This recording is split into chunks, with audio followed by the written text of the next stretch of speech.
नमस्कार दोस्तों, बहुत बहुत स्वागत है एक बार फिर हमारे YouTube चैनल पर। दोस्तों, जैसा कि आप देख पा रहे होंगे, एमपी टेट वर्ग 3 पात्रता परीक्षा नज़दीक आ चुकी है और हमारे जो लगातार प्रैक्टिस सीरीज़ है वो लगातार जारी है। और आज उसी प्रैक्टिस सीरीज़ के अंतर्गत हम पढ़ने जा रहे हैं पर्यावरण के अंतर्गत। अगर एक टॉपिक देखेंगे सिलेबस में तो खेल एवं कार्य काफ़ी इंपॉर्टेंट टॉपिक है। इसके अंतर्गत एक सब टॉपिक आता है, इसमें स्पष्ट लिखा हुआ है, आप सिलेबस में जाएंगे तो खेल, व्यायाम एवं योगासन, यानी कि यहाँ पर सब टॉपिक है जिसमें खेल के बारे में आपको अध्ययन करना है, व्यायाम को अध्ययन करना है, इसके अलावा योगासन। तो ये जो टॉपिक है आपके एग्जाम के नज़र से काफ़ी महत्वपूर्ण है। इससे जितने भी क्वेश्चन बन सकते हैं हम इस प्रैक्टिस सेट में लगाने की कोशिश करेंगे, तो आप वीडियो के अंत तक रहिएगा। अगर आप जी हाँ चैनल में पहली बार हैं तो चैनल को अभी सब्सक्राइब कीजिएगा, बेल आइकन जरूर ऑन कर लीजिएगा।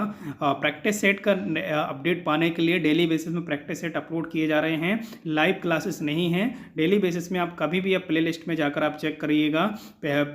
पुराने जितने भी प्रैक्टिस सेट है वो भी लगा सकते हैं आप। अभी प्रैक्टिस सेट हम टोटल 5 लगा चुके हैं, 5वें नंबर का प्रैक्टिस सेट है। क्लियर है? सो चलिए हम स्टार्ट करते हैं वीडियो को, देखिएगा। दोस्तों, आप लोगों के कुछ लोगों के कमेंट थे कि सर ये इसमें टिक लगा हुआ है, आप टिक नेक्स्ट टाइम से नहीं लगाना। देखिए, कुछ और चैप्टरों में टिक है, इसके बाद टिक मार्किंग नहीं आएगी। एक्चुअली मैं बता दूं, पहले से ऑलरेडी टिक लगे हुए हैं, इसलिए मैं आपको बता रहा हूं कि इन टिकों को आप नज़रअंदाज कीजिएगा और अपने से चिंतन करके आप टिक लगाइएगा। और ये टिक सही भी हो सकता है, ये गलत भी हो सकता है। क्लियर है? और आप लोगों को वीडियो के अंत में कमेंट करके ज़रूर बताना है कि आपसे कितने क्वेश्चन बने हैं, और कमेंट जरूर कीजिएगा इसको लेकर। क्लियर है? चलिए चलिए पहला क्वेश्चन देखिएगा। पहला क्वेश्चन है कि खेल कूद मनुष्य में किस प्रकार के भाव उत्पन्न करता है। देखिए, खेल कूद अगर बात करें तो आप समझ रहे हैं कि प्राथमिक शिक्षक पात्रता की तैयारी कर रहे हैं, और प्राइमरी के जितने भी स्टूडेंट होते हैं, जितने भी छात्र छात्राएं होती हैं, उनके जीवन का एक अहम हिस्सा होता है खेल कूद, है ना। खेल कूद के माध्यम से ही स्टडी, उनका जो अध्यापन का कार्य है वो किया जाता है। आपको भी पता है कि एक बालक के जीवन में जितने भी सुखद अनुभव होते हैं उनमें खेल कूद एक सबसे अच्छा सुखद अनुभव है।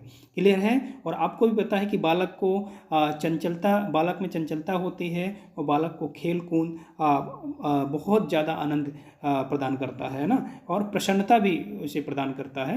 यहाँ पर देखिएगा, पहला क्वेश्चन देखिएगा, खेल कूद मनुष्य में किस प्रकार के भाव उत्पन्न करता है। तो देखिएगा यहाँ पर ऑप्शन आपके सामने दिए गए हैं। देखिए, चंचलता का भाव तो बच्चों में ऑलरेडी रहता है, लेकिन चंचलता का भाव और विकसित होने लगता है उसमें, है ना। और इसके अलावा प्रसन्नता का भाव देखने को मिलता है, बिल्कुल राइट है। और बी देखेंगे तो आनंद का भाव भी मिलता है। जब भी बच्चा खेलता है तो ये तीनों के तीनों भाव आपको देखने को मिलते हैं, इसलिए राइट ऑप्शन आप लगाएंगे डी नंबर। क्लियर है? चलिएगा, सो नेक्स्ट देखिएगा, यहाँ पर हम बात कर रहे हैं नेक्स्ट क्वेश्चन की। नेक्स्ट क्वेश्चन है कि खेलकूद के कारण बच्चों में किन गुणों का विकास होता है। बहुत सिंपल सा क्वेश्चन है, और सिंपल सा आपको आंसर भी देना रहेगा इसमें। देखिएगा यहाँ पर सहयोग, सहानुभूति और सहनशीलता। देखिए, क्रिकेट हो या कोई भी गेम हो, या फिर आपका हॉकी हो, बैडमिंटन हो, जिम्नास्टिक हो, जब भी जब आपने प्राइमरी शिक्षा ग्रहण की होगी तब आपके जो टीचर रहे होंगे, बहुत सारे व्यायाम आप लोगों को करवाए होंगे। उसमें आपको पता है कि एक सहयोग की भावना भी जागृत होती है, सहनशीलता की भावना भी होती है, और सहानुभूति की भावना भी जागृत होती है। तो तीनों जो भावना हैं, इन तीनों का विकास होता है, तीनों गुणों का विकास होता है। आप ऑप्शन नंबर डी लगा लीजिए। चलिए, नेक्स्ट क्वेश्चन है आपका कि किस वर्ष इंपीरियल क्रिकेट कांग्रेस का नाम परिवर्तित कर इंटरनेशनल क्रिकेट काउंसिल रखा गया था। साथियों, याद रखिएगा, ये क्वेश्चन आईएमपी हो सकता है, पूछा जा सकता है ना। तो ध्यान दीजिएगा, इसका जो राइट ऑप्शन नंबर सी रहेगा, 1965 में, है ना। 1965 में ही इसकी क्या किया गया था, नाम परिवर्तित कर दिया गया था किसका, इंपीरियल क्रिकेट कांग्रेस का। चलिएगा, नेक्स्ट क्वेश्चन देखिएगा, क्रिकेट क्वेश्चन नंबर 4 है, क्रिकेट इतिहास में प्रथम एक दिवसीय मैच कब और कहाँ खेला गया था। ऑप्शन आपके सामने दिए गए हैं, इसमें से राइट ऑप्शन देख सकते हैं आप। ये सारे के सारे ऑप्शन हैं, इसमें से राइट ऑप्शन आपको लगाना है। तो राइट ऑप्शन में जाएंगे तो ऑप्शन नंबर ए इसका राइट रहेगा। 5 जनवरी 1971 मेलबर्न में, है ना। क्रिकेट की बात कर रहे हैं तो क्रिकेट आपको याद रखना है विशेष रूप से, है ना। चलिए, नेक्स्ट देखिएगा। नेक्स्ट क्वेश्चन है आपका कि हॉकी का सर्वप्रथम, है ना, हॉकी का सर्वप्रथम उल्लेख कहाँ मिलता है। तो राइट ऑप्शन आपके सामने, हालांकि और चारों ऑप्शन आपको चारों ऑप्शन में आपको नज़र डालने हैं, लेकिन राइट ऑप्शन आपका रहेगा लिंकनशायर में, है ना। ये यहाँ पर उल्लेख मिलता है इसका। क्लियर है। चलिए नेक्स्ट देखिएगा। नेक्स्ट क्वेश्चन है आपका कि हॉकी की विश्व संस्था क्या है। बहुत ही इंपॉर्टेंट है। हॉकी विशेष रूप से आपको याद रखना है। हॉकी जो है, ये हॉकी का पहला जो संगठित क्लब है वो 1861 में बनाया गया था। 1861 में स्थापना की गई थी, जिसे Blackheath AB and club बोलते हैं, जो इंग्लैंड में स्थित था। हॉकी का पहला जो अंतर्राष्ट्रीय मैच है वो 26 जून 1985 को रॉयल वल्स एवं आयरलैंड के मध्य खेला गया था। हॉकी की जो सर्वोच्च संस्था है उसे क्या बोलते हैं, IFIH, है ना, FIH। इसका फुल नेम आप लोग नोट डाउन कर लीजिए, क्योंकि पूछा जा सकता है। फेडरेशन इंटरनेशनल हॉकी, है ना, फेडरेशन इंटरनेशनल हॉकी, है ना, FIH का फुल नेम है ना। हालांकि इसका मुख्यालय देखेंगे तो इसका मुख्यालय जो है लुसाने स्विट्जरलैंड में है। क्लियर है। लुसाने स्विट्जरलैंड में इसका मुख्यालय है। चलिएगा नेक्स्ट क्वेश्चन देखिएगा। फेडरेशन इंटरनेशनल के हॉकी की स्थापना किस वर्ष की गई थी। तो इसकी जो स्थापना है 1924 यानी 1924 में की गई थी। FIH फेडरेशन इंटरनेशनल हॉकी, है ना। फुल नेम आपको याद रखना है। मुख्यालय लुसाने स्विट्जरलैंड याद रखेंगे। हॉकी का पहला यहाँ पर देखिएगा संगठित club Blackheath AB and यानी क्लब इंग्लैंड कब स्थापित किया गया था। अभी जस्ट मैंने चर्चा की है इसकी। तो इसकी जो स्थापना की गई थी 1861 में की गई थी। अभी जस्ट मैंने बताया है, सो नोट डाउन कर लीजिए आप लोग। चलिए अगला जो है, हॉकी का जन्मदाता किस देश को कहा जाता है। तो हॉकी का जो जन्मदाता है उसे इंग्लैंड को कहा जाता है। इंग्लैंड में ही हॉकी का जन्म हुआ था, ऐसा माना जाता है। विशेष रूप से आपको याद रखना है ना। हालांकि इसका जो मुख्यालय है लुसाने स्विट्जरलैंड में है और 1924 में इसकी स्थापना की गई थी FIH की। चलिए नेक्स्ट क्वेश्चन, निम्नलिखित कथनों में से कौन सा कथन सही है। इनमें ऑप्शन दिए गए हैं। ग्वालियर में वर्ष 1923 में द इंडियन हॉकी फेडरेशन का निर्माण किया गया, है ना। भारत में हॉकी आंदोलन पर इस संस्था का नियंत्रण कभी नहीं रहा। ये ऑप्शन आपके सामने है। क्लियर है। सो फाइनली इसका जो राइट ऑप्शन रहेगा, ऑप्शन नंबर डी इसका राइट ऑप्शन रहेगा। उपरोक्त में से कोई नहीं, है ना। इनमें से कोई भी राइट नहीं है, ध्यान दीजिएगा।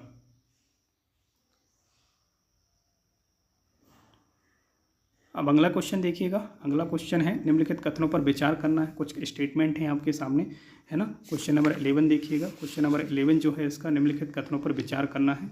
11 नंबर का राइट ऑप्शन देखिएगा, बी इसका राइट हो जाएगा। ये मैच वेल्स आयरलैंड के मध्य खेला गया था, है ना, बिल्कुल राइट है ना। हॉकी का पहला अंतर्राष्ट्रीय मैच 26 जुलाई 1995 को हुआ था। नहीं, इसमें से राइट ऑप्शन आपको लगाना है ना। राइट ऑप्शन देखिएगा क्वेश्चन नंबर 11 का। तो देखिएगा 11 का राइट ऑप्शन क्या हो जाएगा। अभी जस्ट मैंने चर्चा की है कि इसका बी नंबर इसका राइट ऑप्शन हो जाएगा हॉकी के संबंध में, है ना। चलिए, federation international the football association अर्थात FIH की बात कर रहे हैं, है ना, जिसका मुख्यालय फीफा की बात कर रहे हैं। सॉरी, यहाँ पर federation international the football association, है ना, फीफा। तो इसकी स्थापना कब की गई थी। 1904 में पेरिस में की गई थी फीफा। चलिए नेक्स्ट क्वेश्चन है आपका, अखिल भारतीय फुटबॉल फेडरेशन की स्थापना कब हुई। तो इसकी जो स्थापना हुई थी साथियों 1937 में हुई थी, आपको याद रखना है। और अगला क्वेश्चन है आपका कि टेबल टेनिस की चैंपियनशिप पहली बार आयोजित की गई थी। तो पहली बार 1927 में आयोजित की गई थी चैंपियनशिप, आपको याद रखना है। क्लियर है। अगला क्वेश्चन है आपका कि निम्नलिखित कथनों में कौन सा कथन सही है। ऑप्शन आपके सामने दिए गए हैं। क्वेश्चन नंबर 15 का राइट ऑप्शन देखिएगा, है ना। टेनिस चैंपियन, यहाँ पर ध्यान दीजिएगा। टेनिस चैंपियन 1877 में पुरुषों के लिए आरंभ हुई थी। टेनिस चैंपियनशिप में महिलाओं की प्रतिस्पर्धा 1884 में प्रारंभ हुई। ऑप्शन 2 यानी ऑप्शन ए और बी दोनों रहेगा। अगला क्वेश्चन ध्यान दीजिएगा कि आधुनिक बैडमिंटन का उद्भव किस देश में हुआ। देखिए, बैडमिंटन एक मुख्य खेल माना जाता है। हालांकि आप लोगों ने भी खेला होगा इस बैडमिंटन को। और बैडमिंटन जो है विशेष रूप से इसकी जो वर्तमान इस बैडमिंटन का जो वर्तमान नाम है 1873 में ग्लूस्टरशायर इंग्लैंड में स्थापित हुआ था हालांकि। और इसका विशेष रूप से पुरुष विश्व कप की चैंपियनशिप थॉमस कप की शुरुआत की गई थी 1948 में। ये भी आपको याद रखना है ना। महिला चैंपियनशिप के लिए ओबेर कप दिया जाता है 1956 से, है ना, इसी के संदर्भ में, बैडमिंटन के संबंध में, तो आपको याद रखना है। और हालांकि भारत की पीवी सिंधु ने बैडमिंटन विश्व चैंपियनशिप 2019 का फाइनल जापान की नोजोमो ओकुरा को हराकर चैंपियनशिप में पहली बार स्वर्ण पदक भी जीता था। आप लोगों ने नाम तो सुना होगा, है ना, पीवी सिंधु का। पीवी सिंधु ने बैडमिंटन विश्व चैंपियनशिप 2019 में फाइनल मैच जीता था, है ना, तो ये भी आपको याद रखना है। क्लियर है, बैडमिंटन लगा लीजिए। इसके अलावा देखिएगा बैडमिंटन खेल किस शताब्दी से शुरुआत की गई थी, तो शताब्दी आप याद रख सकते हैं इसमें 18वीं शताब्दी। क्लियर है। चलिए, सो नेक्स्ट क्वेश्चन है आपका यहाँ पर कि निम्न में से कौन सी ट्रॉफी बैडमिंटन से संबंधित नहीं है ना, मोस्ट इंपॉर्टेंट है, नहीं है पूछा है। तो यहाँ पर देख लीजिए ऑप्शन ए जो है 18वें का, है ना, 18वें नंबर का जो राइट ऑप्शन रहेगा, option A is the right option रहेगा, इंदिरा कप। इंदिरा कप इससे संबंध नहीं है। हालांकि जो बैडमिंटन है चड्डा कप है, अमृत दीवान कप है, ओबेर कप है, तीनों के तीनों कप जो हैं ये बैडमिंटन से संबंध रखते हैं। अगला क्वेश्चन है अंतर्राष्ट्रीय बैडमिंटन फेडरेशन की स्थापना कब की गई थी, तो 19 का जो राइट ऑप्शन लगाएंगे आप, सी नंबर इसका राइट हो जाएगा दोस्तों, 1934 में। अगला क्वेश्चन है विश्व बैडमिंटन चैंपियनशिप की शुरुआत कब हुई, तो विश्व बैडमिंटन चैंपियनशिप की शुरुआत 1970 में की गई थी। मोस्ट इंपॉर्टेंट है, आपको याद रखना है। अगला क्वेश्चन है सर्वप्रथम बैडमिंटन संघ की स्थापना कब की गई थी, तो आपको याद रखना है 1893 इंग्लैंड में की गई थी। अगला क्वेश्चन देखिएगा international association of athletics federation की स्थापना, तो इसकी फेडरेशन की जो स्थापना की गई थी ना 1912 में की गई थी, साथियों याद रखिएगा, है ना। इंटरनेशनल एसोसिएशन ऑफ एथलेटिक्स की बात कर रहे हैं, है ना। एथलेटिक्स जो गेम होता है इसकी एक संस्था थी, जो प्रमुख संस्था है ना, जिसकी स्थापना की गई थी। कबड्डी खेल बहुत अच्छे तरीके से जानते होंगे कबड्डी के संदर्भ में, है ना। कबड्डी जो है हालांकि ये प्राइमरी जो बालक होते हैं या स्टूडेंट छात्र छात्रा होते हैं उनके लिए एक फेवरेट गेम भी माना जाता है कबड्डी, है ना। और कबड्डी से आप लोगों ने भी बहुत खेला होगा कबड्डी को। कबड्डी खेल का प्रारंभ भारत देश से हुआ था, ऐसा माना जाता है कि भारत में ही इसका विकास हुआ था। पहले हेडक्वार्टर दिल्ली था, इसमें विशेष रूप से आपको याद रखना है। वर्ष 1920 में कबड्डी का नया रूप निर्धारित किया गया। कबड्डी के अंतर्गत कुछ क्षेत्रीय कबड्डियों की समान खेलों को शामिल भी किया गया, है ना। तो विशेष रूप से आपको याद रखना अंतर्राष्ट्रीय कबड्डी संघ की स्थापना 2004 में की गई थी, है ना। और ये प्रारंभ कहाँ से हुआ था, भारत में हुआ था। इसका तो राइट ऑप्शन आपने लगा ही दिया होगा। व्यायाम देखिए, एक्सरसाइज, निम्नलिखित में से किस अंगीय प्रणाली की व्यायाम प्रक्रिया में भूमिका लगभग नगण्य मानी जाती है। क्वेश्चन नंबर देखिएगा 24 का राइट ऑप्शन क्या हो जाएगा आपका, 24 का सी नंबर इस राइट ऑप्शन हो जाएगा पाचन प्रणाली में, है ना। व्यायाम जो अंगीय प्रणाली जो होती है व्यायाम प्रक्रिया में भूमिका कम जो मानी जाती है पाचन प्रणाली में, अर्थात श्वसन प्रक्रिया अच्छी हो जाती है, हृदय वाहिनी हो जाती है, पेशी प्रणाली अच्छी हो जाती है ना इसमें। देखिए अगला क्वेश्चन है दैनिक व्यायाम और प्रशिक्षण के प्रभावों से कौन कथन सही है। ये ऑप्शन दिए गए हैं। दैनिक व्यायाम प्रशिक्षण के फलस्वरूप फिटनेस बढ़ जाता है, बिल्कुल सही है। फेफड़ों की संपूर्ण क्षमता बढ़ जाती है, ये भी राइट है ना। तो ये सारी चीज़ें जो हैं राइट है, बिल्कुल, है ना। तो ऑप्शन नंबर बी इसका डी इसका राइट ऑप्शन रहेगा, ए और बी दोनों, है ना। अगला देखिएगा उत्तम स्वास्थ्य के लिए आवश्यक है, तो उत्तम स्वास्थ्य के लिए क्या आवश्यक है, उचित पोषण, व्यायाम, उचित रहन सहन, बिल्कुल राइट है। तो आप तो बहुत आसान क्वेश्चन है, बच्चों वाला क्वेश्चन है बिल्कुल ही। चलिए अगला क्वेश्चन देखिएगा, यहाँ पर बात की जा रही है कि आंतरिक क्रिया पद्धति में भिन्नता पाए जाने के कारण व्यायामों को कितने भागों बांटा गया है। तो व्यायाम के 6 भाग होते हैं, है ना। व्यायाम जो होता है मानव शरीर के लिए व्यायाम प्रत्येक दिशा में लाभदायक सिद्धि होता है। अगर विद्यार्थियों को युवकों और बढ़ते बच्चों के लिए इसका महत्व और अधिक बढ़ जाता है ना। जो प्राइमरी जो स्टूडेंट होते हैं उनके लिए व्यायाम एक महत्वपूर्ण भूमिका भी निभाता है। अगला क्वेश्चन देखिए कौशल दमखम, गति और शक्ति किस प्रकार के व्यायामों के आधार पर है। तो क्रियाशील व्यायाम, है ना, क्रियाशील व्यायाम इसका राइट ऑप्शन हो जाएगा। चलिए अब अगला क्वेश्चन आता है शरीर में उपलब्ध ग्लूकोज व्यायाम के पहले कितने मिनट तक ऊर्जा प्रदान करती है। तो ग्लूकोज व्यायाम के पहले जो ऊर्जा प्रदान करती है ये आप देख सकते हैं 20 मिनट तक ऊर्जा प्रदान करती है ना। राइट ऑप्शन आप लगा सकते हैं। और अगला क्वेश्चन है आपका इसी के संदर्भ में कि शरीर में ग्लाइकोजन की आपूर्ति कितना समय लगता है ग्लाइकोजन की आपूर्ति के लिए। तो ये 4 से 6 दिन का समय लगता है ग्लाइकोजन के लिए। योगासन से क्वेश्चन है ना। तो योग भी एक जीवन का अभिन्न अंग माना भी जाता है ना। और योगों में अगर देखें तो कई प्रकार के योग होते हैं जिसमें मानसिक स्वास्थ्य भी सही हो जाता है इससे, है ना। मानसिक स्वास्थ्य अच्छा हो जाता है ना। और कई प्रकार के जैसे भद्रासन हो गया आपका, वज्रासन हो गया, वक्रासन हो गया, अलग अलग योग हैं। योग इसके योगासन के प्रकार हैं, श्वसन है ना। इस प्रकार के योग हैं जो अलग अलग अंगों को भी महत्वपूर्ण भूमिका भी निभाते हैं ये लोग, जो आपके योग हैं। इसके अनुसार चित्त की वृत्तियों का निरोध ही योग है। बहुत अच्छी परिभाषा दी थी। और पतंजलि योग दर्शन IMP है, नोट डाउन कर लीजिए, क्वेश्चन आपके एग्जाम में छप सकता है ना। चित्त की वृत्तियों का योग ही निरोग कहलाता है। बहुत अच्छा क्वेश्चन बन सकता है आपके एग्जाम में। तो आपको योग के संदर्भ में आपको याद रखना है। योग जो है शारीरिक तथा मानसिक अभ्यास दोनों करता है ना। हालांकि जो प्राइमरी जो बच्चे होते हैं उनको योग करवाना बहुत ज़रूरी भी साबित हो सकता है, क्योंकि ये जो होता है मानसिक और शारीरिक स्वास्थ्य बहुत अच्छा विकास करता है। हालांकि महर्षि व्यास ने योग का अर्थ समाधि बताया है। इनके अनुसार इसी अवस्था में चित्त वृत्तियों का निरोध होकर परमात्मा से तदर्थ की स्थिति बन पाती है। हालांकि पतंजलि योग दर्शन के अनुसार मैंने बताया कि आपको वो चित्त की वृत्तियों का निरोध ही योग कहलाता है।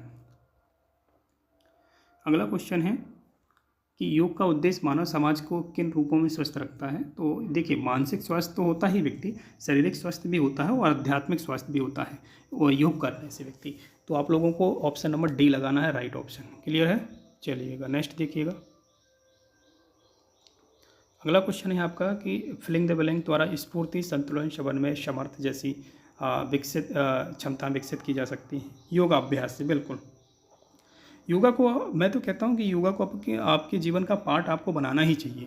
अगर आप सफल हो जाते हैं तो आपके जीवन में, दिनचर्या में आपको योगा को जरूर शामिल करना चाहिए। हालांकि ऐसा नहीं कि सफल होते हैं, आप कोई किसी भी क्षेत्र में काम कर रहे हैं लेकिन योगा के लिए कुछ टाइम निकालिए, है ना।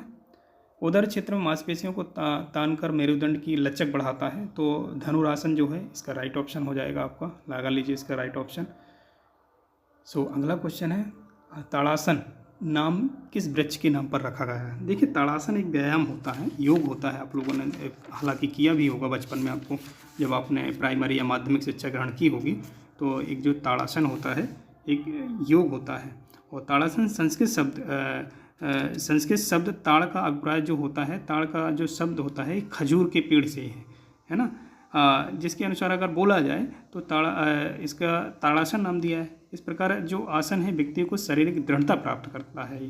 हालांकि इससे जो लाभ होते हैं, इससे कंधे के समांतर भुजा का फैलाव भी हो जाता है, पीठ और पेट की पेशियां और टांगों की पेशियों का अच्छा व्यायाम भी हो जाता है ना। इससे फेफड़ों की शक्ति भी बढ़ती है ताड़ासन से, है ना। इस प्रकार के जो लाभ हैं वो आपको इससे मिलते हैं, तो ध्यान दीजिएगा। चलिए, इसका राइट ऑप्शन आप लोगों ने लगा लिया होगा, ताड़। वृक्षासन करने से क्या लाभ होते हैं? एकाग्रता विकसित होती है, शरीर का संतुलन सुधरता होता है, रक्त परिसंचरण बिल्कुल राइट है, इसलिए ऑप्शन नंबर डी लगा लीजिए आप इसका राइट ऑप्शन। ये है पाद हस्तासन से क्या लाभ होता है। तो हालांकि ये जो होता है पाद हस्तासन, पाद का अर्थात जो होता है पैर से होता है, हस्त अर्थात हाथ से होता है ना, दोनों का अर्थ होता है। तो लचीला मेरुदंड और जठराग्नि, प्रदीप्त और कब्ज में लाभ। तो ऑप्शन नंबर डी इसका राइट ऑप्शन लगा लीजिए। क्लियर है? चलिए नेक्स्ट क्वेश्चन देखिएगा। भद्रासन में बैठने की स्थिति भी कहलाती है, क्या कहलाती है? तो ये दंडासन कहलाती है। चलिए नेक्स्ट क्वेश्चन है आपका, इम्पोर्टेंट क्वेश्चन है, नोट डाउन कीजिएगा आप लोग कि पाचन तंत्र में सुधार लाने वाला सर्वोत्तम जो आसन होता है वो कौन सा होता है। पाचन प्रक्रिया को मजबूत कौन सा आसन होता है जो आपको पाचन प्रक्रिया को बहुत ज़्यादा मजबूती प्रदान करता है। तो वज्रासन, आप लोगों ने हालांकि वज्रासन के बारे में पढ़ा होगा, है ना। वज्रासन जो होता है एक प्रकार का ध्यान लगाने वाला आसन होता है, एकमात्र आसन जिसका अभ्यास भोजन खाने के तुरंत बाद किया जाता है। जैसे भोजन खाया और उसके बाद आप तुरंत वज्रासन कर सकते हैं। और वज्रासन करने से आपके जो पाचन प्रक्रिया जो मजबूत होती है बहुत ज़्यादा मजबूत हो जाती है। पाचन प्रक्रिया में किसी प्रकार की ये बोल सकते हैं कि गड़बड़ी नहीं देखने को मिलती अगर ये आप डेली बेसिस में करते हैं। क्लियर है? चलिए नेक्स्ट क्वेश्चन देखिएगा। फिलिंग द ब्लैंक्स के अभ्यास से शरीर में कार्य करने की क्षमता का नया जीवन मिलता है। अब देखिए यहाँ पर ऑप्शन दिए गए हैं, तो इसमें से ऑप्शन है, ऑप्शन के अकॉर्डिंग आपको फिल करना है, आपको यहाँ पर राइट ऑप्शन, है ना। 40 का राइट ऑप्शन ए हो जाएगा वक्रासन। वक्रासन आप बोलेंगे सर वक्रासन कौन सा होता है, तो देखिए वक्रासन भी एक प्रकार का अब ये योग होता है, आप बोल सकते हैं। वक्र शब्द का अर्थ होता है घुमाव या ऐठन होता है ना। ये मेरुदंड की अस्थियों को घुमाया जाता है इसमें, जिससे शरीर की जो आकृति होती है वो वक्रानुमा हो जाती है, इसलिए वक्रासन बोल देते हैं। हालांकि इससे पेट कब्ज को भी मिटता है ना, मालिश भी हो जाती है, ये सारी समस्या दूर हो जाती है। चलिए नेक्स्ट क्वेश्चन है आपका कि मकरासन नहीं करना चाहिए, तो ये हृदय रोग वालों को नहीं करना चाहिए, निम्न रक्तचाप वालों को नहीं करना चाहिए, गर्भावस्था में अगर हैं तो ये नहीं करना चाहिए, इसलिए ऑप्शन नंबर डी राइट हो जाएगा। अंतिम क्वेश्चन है आज के प्रैक्टिस सेट का। सेतु शब्द सेतु बंध लिखा हुआ है, सॉरी, सेतु बंध शब्द का अर्थ क्या होता है, तो सेतु बंध का अर्थ जो होता है सेतु निर्माण होता है यहाँ पर। तो चलिए आज का प्रैक्टिस सेट हमने कंप्लीट किया है। अब आप लोग कमेंट करके जरूर बताइएगा कितने क्वेश्चन आप लोगों से भर रहे हैं, है ना। मिलते हैं नेक्स्ट प्रैक्टिस सेट में, तब तक के लिए जय हिंद।